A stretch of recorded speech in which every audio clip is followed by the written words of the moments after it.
ഇടമുറിയാതെ പെയ്ത മഴ കേരളക്കരയെ ദുരിതഭൂമിയാക്കി.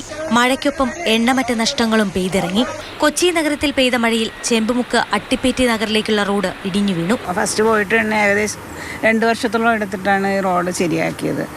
അപ്പോൾ സ്കൂളിൻ്റെ ഒരു സഹായം കൊണ്ടാണ് നമ്മൾ പുറത്തേക്ക് പൊയ്ക്കൊണ്ടിരുന്നത്. കനത്ത മഴയിൽ കാസർഗോഡ് കയ്യൂരിലും കണ്ണൂർ പയ്യന്നൂരിലും വീടുകൾ തകർന്നു.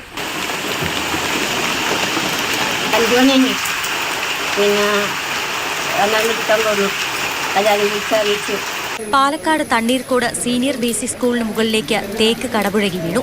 സ്കൂളിന്റെ മേൽക്കൂര പൂർണ്ണമായും തകർന്നു. അപകട സമയത്ത് സ്കൂളിൽ കുട്ടികളുണ്ടായിരുന്നില്ല. കണ്ണൂർ കൂത്തുപറമ്പ് റോഡിന് കുറുകെ മരം വീണു. പാലക്കാട് കല്ലടത്തൂരിലും പനമരം റോഡിൽ വീണ് ഗതാഗതം തടസ്സപ്പെട്ടു.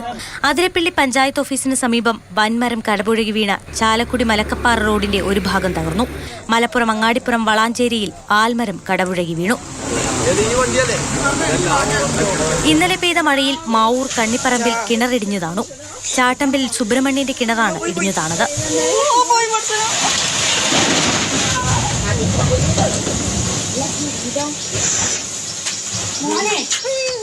News desk Mathrubhumi news.